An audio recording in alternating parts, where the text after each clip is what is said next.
The Recover project is funded by NASA's Applied Sciences, specifically the wildfires program that was a call under their ROSES, potentially a broad agency announcement, a number of years ago, 2011, when the announcement came out, and we first started, received initial funding from NASA in 2012. And we have developed this decision support system specifically with post-fire decision support in mind. And when I say we, it's myself. I'm the principal investigator for this project.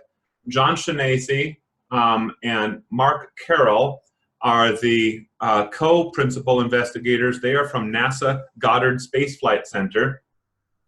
William Toombs, as you already know, is on the line with me.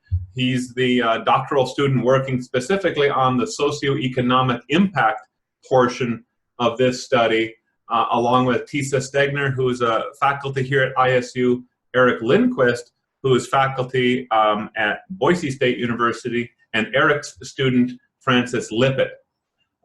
So we'll go ahead and talk a little bit about what is Recover. First of all, Recover is what I like to call a customer-driven and customer-centric decision support system. And when I say customer, our current customer primarily is, the federal agencies, state agencies, organizations that are managing wildfires and those post-wildfire effects. Our big users are really the Bureau of Land Management, National Park Service, U.S. Forest Service, and then a host of other state agencies and other federal agencies like the BIA and Army Corps of Engineers, etc.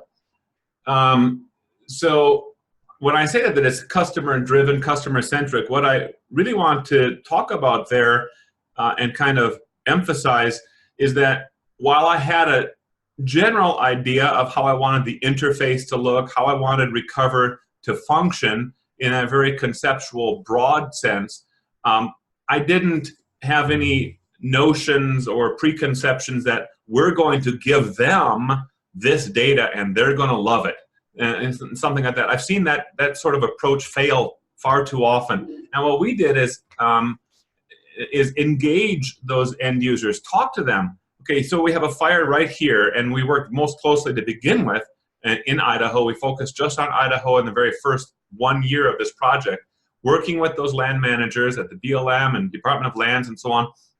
What kind of data do you need to answer your questions, to formulate a well-informed, recovery plan, whether it's an ESNR or a BEAR plan or something like that? And they would tell us, I need this information and this information. And then through that conversation, I could say, well, okay, that information can come from, an elevation layer inside of our geographic information system. And this comes from a watershed layer and so on and so forth. Ultimately, we created a suite of layers that more or less were always asked for, and we delivered that sort of stuff to our end users. It is a very rapid assembly of fire-specific or site-specific data. And when I mean rapid, I mean 5 minutes from the time that the site is submitted until it is delivered to the end user. That's our normal average time.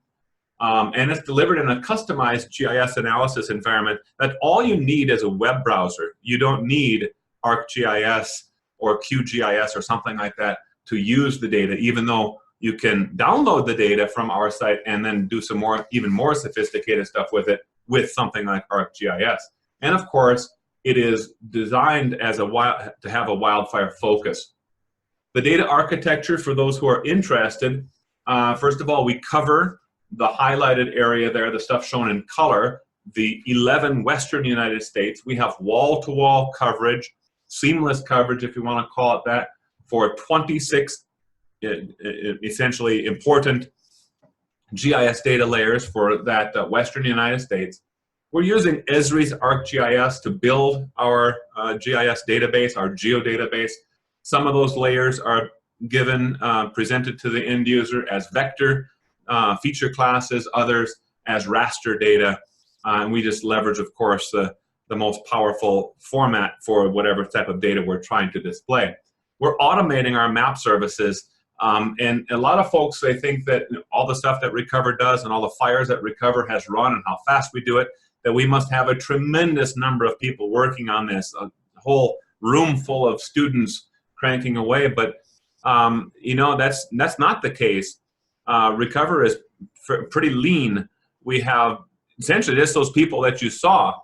And the most people I've ever had working on Recover, including Goddard collaborators, Goddard Space Flight Center collaborators, maybe 5 people, very talented people, wonderful students that work really, really hard putting all this stuff together. But we've really pushed the envelope on automating our workflow using Python and some Java, JavaScript.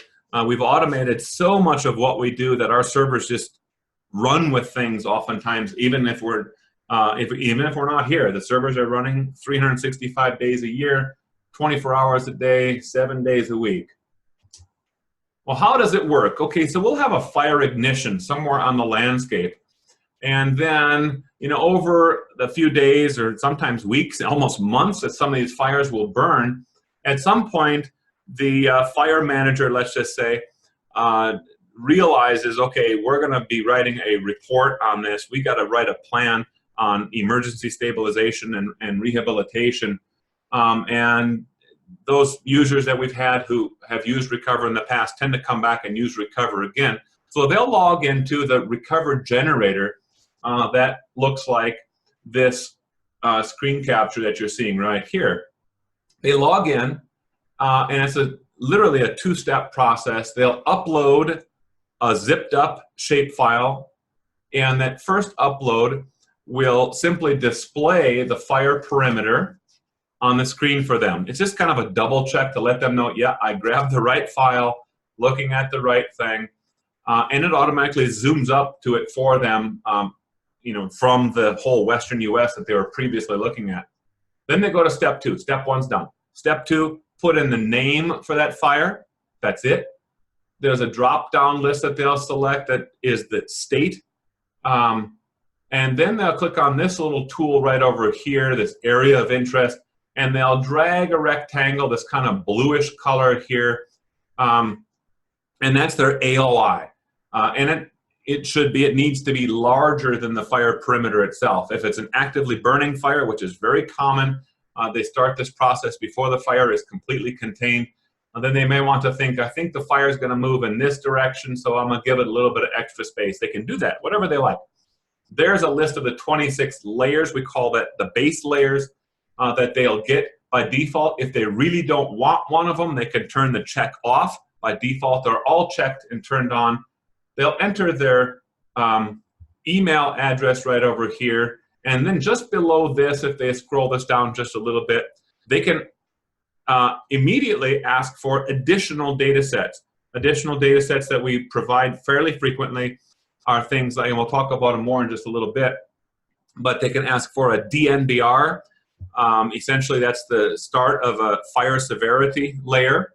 They can ask for a long-term vegetation productivity analysis that we do here at the GIS Center based on MODIS satellite imagery. We can provide that to them. Or they can ask for a debris flow model, potential debris flow model. And what we do is we work very closely with the USGS. We will, when we see those sorts of requests, we forward that on the user's behalf, CCing that user to the USGS Landslide Hazards Program, and they more or less take it from there, provide the data back to all of us. We then post that data in the Recover Decision Support System. It's viewable, it's usable inside that web map that they get, and it also becomes part of the data download if they want to download that data directly. So there we have, you know, maybe some additional data requests, all the email notifications. We're processing additional data after, you know, we get those requests in. And automated processes are creating all this stuff. And actually, right on the fly, it's creating a whole new website that looks like this. Yes, they look kind of similar. That's purposeful because we want people to, if you can figure your way around here, you can figure out your way around there. This is actually 2 different fires, by the way, so don't get concerned that this perimeter doesn't look the same. This is a bark map that was provided to us by one of the end users, and we made that available to them. So even though we have that list of, here's your 26, here's the additional, there's lots of other things that people say, can you do this for us? Can you do that for us? Sure, we can. Almost always that's the answer, and we'll ingest that as well so they can make use of it to help provide the best informed decision possible. And every fire has its own, if you want to call it that, a website that they can make use of. This little menu over here allows them to look at some reports that we'll talk about briefly in just a little bit, as well as download a data package. One click, data download, they get all the reports that they would see online, all the data, all the geospatial metadata, et cetera, et cetera. So we made that as easy as possible, as painless as possible, if you want to call it that. There again is our list of our 26 base layers that we're using. We're getting this data from authoritative sources. You know, some of this data is going to come from the BLM, some from NRCS, U.S. Forest Service, the GTAC, I guess it's no longer called RSAC. Some of the data comes from GeoMac, et cetera, et cetera. A lot of it does come from NASA as well and the Landfire program. Those 26 base layers are automatically clipped to the AOI of that fire that the user had provided. There's also fire-specific reports, as I alluded to, and we're going to take a look at those right now. So here is the basic summary report. This is from the Soda fire that burned a couple of years ago in southwestern Idaho. And the basic summary report shows that by administration agency, in this case, the Soda fire burned primarily over lands managed by the BLM, roughly 225,000 acres. And it's very interesting, even though Recover has been used on a fire as small as 300 and some acres, even that fire had multiple, if you want to call it that, multiple jurisdictions involved. That one had BLM, Forest Service, and private lands involved. And that's so common, you guys know that, you see it yourselves. Very rarely does a fire burn 100% wholly on just BLM land or something like that. And we got to bear that in mind, because what Recover is doing is it is providing that cross-organizational collaboration so easily. We get out of the silos, we get out of the firewalls, and everything becomes so available across the board to federal, state agencies, local jurisdictions as well. So if we're interested in looking at the BLM land, we can look a little bit deeper at another one of the reports, page 2, page 3, wherever it appears. It's a detailed report that breaks down the soil associations found by jurisdiction, okay, by administrative unit. So now we're digging into what's happening on the BLM lands.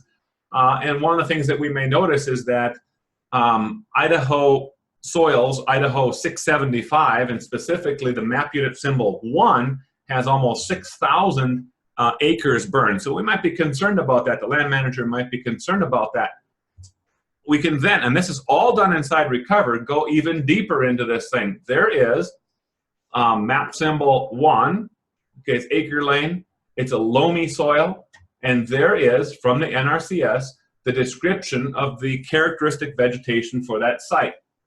And so very, very quickly, a person without even leaving the website can access and download so much of the data that's going to help them understand that fire site and start formulating that well-informed decision process for post-fire rehab. This is a screenshot, kind of a blow-up of the one of the fires. This is what we call it the client-side interface that Recover creates. You'll get shown this welcome screen when you first hit the site, and actually the very first thing you'll see is a login. And so you log in, you see this welcome screen, and then you go to the main site. This I call the exercise fire. It is a real fire. This actually is the Bryan Head fire in Utah. We use it for exercises as well, so it's one of those things that actually are outside of the username password stuff, so people can access it to run through an exercise and tutorial. There's your layer list and legend. A person can expand the base layers over here and turn on and off those 26 layers. You can change the draw order of all these things, make these things transparent, semi-transparent, whatever you like, whatever you need to. And of course, like any other GIS, you can zoom and pan and ask questions. What is this? With this identify tool that I'm pointing to right there. Now I've expanded this thing, showing all those different layers. Turned on, in this case, this was a large AOI. We turned on a hill shade, turned on the fire severity, well, DNBR, continuous layer of this stuff, changed around the draw order a little bit, and we can visualize a little bit better what might be going on. I can use the identify tool. Whoops. And I didn't want to move that fast, so I'm going to go back up. We can use the identify tool to identify what is this, whatever I'm looking at. Might want to come over here to this menu, look at the reports, download all the data, including the reports, etc., etc. Lots of different stuff right at your fingertips. And also even this base layer, base map that we're looking at, which happens to be aerial imagery, you can change that as well. Change it to essentially looking like a USGS topo map or whatever. There's about 6 different bases that you can use to visualize your data. Enhancements that are offered by Recover, what does it really do for you? So it is this rapid data acquisition. It's like 5 minutes, maybe 10 minutes sometimes. That's about as long as we've ever seen it go before we can deliver, before our system automatically sends out the email to you and says, hey, here's your new site. As I alluded to earlier, this is the really important piece, is the cross-organizational collaboration that it enables. And also what we're doing is we're seeing that everything is in this common operational picture. It's all in the same geospatial context. As a fire manager, you shouldn't have to worry about projections and data formats. This is vector, this is a shapefile, that's a feature class, that's, oh my goodness, right? You need to be able to use your subject matter expertise, focus on what you need to do, and kind of, do your job the best that you can. So everything, we've made sure everything's in the correct projection, everything's overlaying like it should be, and we've optimized the data so it performs as well as possible across the internet. And that has become so important. Even if we build the DNBR for you, even if we're working with USGS on the debris flow models, everything we make sure is in that same system, so you don't have to worry about that at all. I'm going to turn the floor over now to William to talk about another aspect of this study, which is the socioeconomic impact of Recover for our end users. Great. Like Keith mentioned, I joined the project in November 2016, and along with Francis Lippett, the other graduate student, we were tasked with exploring the socioeconomic impact of Earth observing satellite system imagery, of course, using Recover as our case study for post-fire decision support. And what we arrived upon for our method was to attempt to look at kind of the usage of Recover through semi-structured interviews with the land managers and the actual other users of Recover. And our 2 main features early on we were looking at was the time and cost saved to these land managers, as well as if there was any better informed decisions, and then what the value of that might be. So after selecting our approach for semi-structured interviews with Recover adopters, we sought to identify participants through past Recover use, not only those that had requested Recover for a specific fire, but also those that had participated in workshops, webinars, and other training opportunities offered here at the GIS Center. And from those, we sought to identify the socioeconomic benefit to these land managers, as well as to the ecosystem and the public as well, the public land users, those who use it for recreation and other activities. We were looking at the most valuable feature to these land managers, what they found to be most valuable, as well as later on in the project, we were looking at the adoption and diffusion rate of Recover. What types of land managers and users were adopting, and then how was it going from one agency to the other, maybe between federal, state, local, just kind of trying to map out how that diffusion rate was happening. And we're able to provide some descriptive statistics here of Recover's use. So first, we broke our interviewees into two tiers, two categories. We had Tier 1 users and Tier 2 users. Our Tier 1 users are the actual land management agency tasked with the post-fire planning process. Some of those included the BLM, the Forest Service, Idaho Department of Lands, the BIA, the Socioeconomic tribes, as well as the Utah state lands.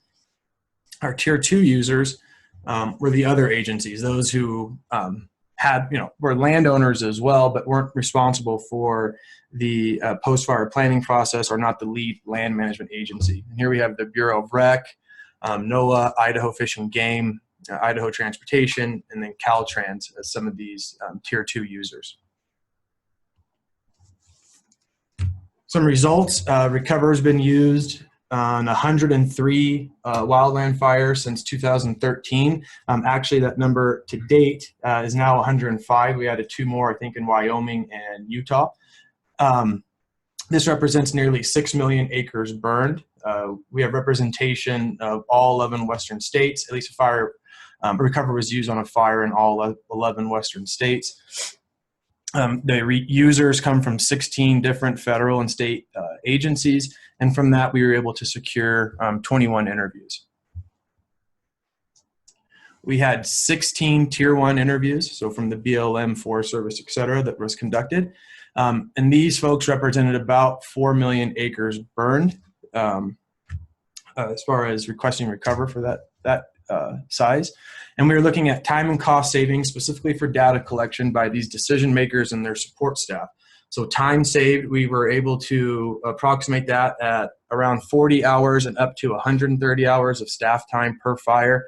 And this is a bit of a variation because of the size of the fire, size of the agency. Could have a very small team for a smaller fire, and of course a larger team for a larger fire. Cost saved up to $3,000 in staff time per fire just in data collection that we were able to find out. And then the value of better informed decisions. One instance, we had a land manager in Idaho who had planned on using an aerial wood mulch application to a specific area after the Henry's Creek fire. He was concerned about some debris flow, some movement there. He requested Recover after not submitting the plan, but at least wanting to go that direction. And Recover just didn't validate that type of expense. It said there wouldn't be that much of debris flow or movement, and the land manager decided to forego the treatment. It's been a few years since that Henry's Creek fire. There's not been any substantial movement, and the land manager in the interview identified that as a savings of $500,000 for him and his agency by not having to go forward with that, just having that different information, that data that wasn't available to him previously. So not only did Recover alter decisions, but it also validated decisions. Another $700,000 of looking at specific plans that were in place, looking at Recover and having Recover say, yeah, this is really good. So not having just field work verifying, but also Recover providing this validation source. And that is valued at about $1.2 million, and Recover saved just in data collection around 800 hours, of staff time. For the long-term use or adoption of Recover, we saw 14 out of 16, or around 88%, have adopted Recover for long-term use. This isn't simply just using it and a plan to possibly use it in the future. They've committed to using Recover for future fires, moving forward, having it be part of their arsenal in their toolkit there. For our Tier 2 interviews, we had five managers there representing over 1.5 million acres burned. Time and cost savings for this group for data collection was around 40 hours of staff time per fire, again varying depending on the size of the fire, but we just didn't see as large variations with the Tier 1 users. Cost saved here about $1,000 in staff time as well. Some interesting comments were made, or some reoccurring themes we saw in these interviews, was that the Tier 2 users believe that Recover actually improved communications between the lead Tier 1 partners on a particular fire of interest. They had the same maps, they had the same type of data they were going off of, and it really increased their communication. We had a user for the Bureau of Rec that stated that it might take a few weeks before they were able to get the information that Recover provided relatively quickly, and then they were able to participate more in the planning process with the Tier 1 users, which is quite interesting. Some of the more popular features for the Tier 2 users we saw was the debris flow probability and the DMBR. Over, I think it was 100% identified these two features as being the most popular. And then in this group, we have 100% have adopted Recover for long-term use.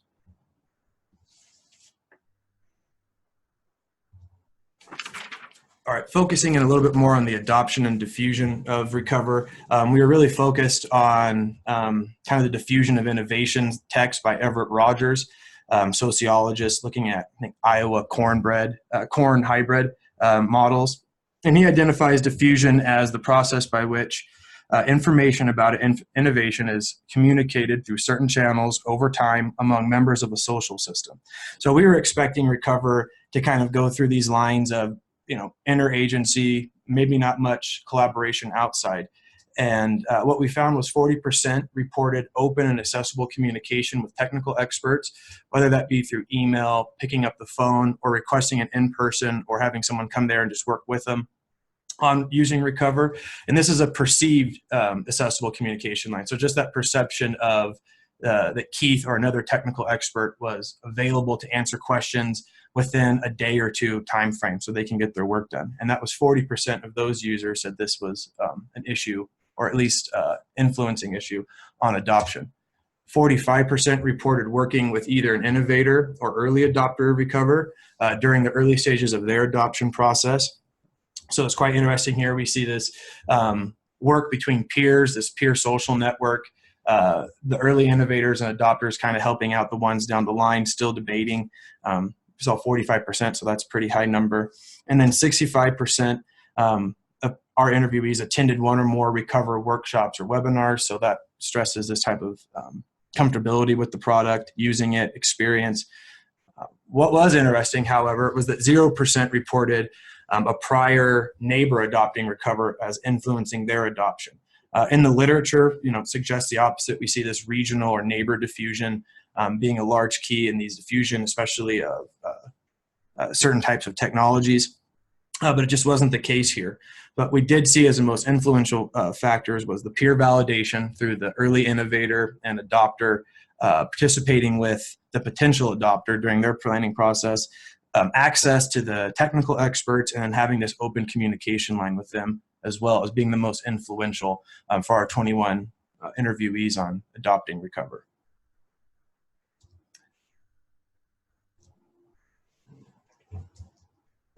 It's stuck. Yeah. I am stuck. Do we still hear? Can folks still hear us? We can still hear you. I think it may be because my computer is crashing. So I apologize. It may mean that I need to get a new machine here. Yeah. Are you unfrozen yet? No. It's sitting at this one screen, so we can just hang tight as long as everyone else can hear us, and maybe what we could do is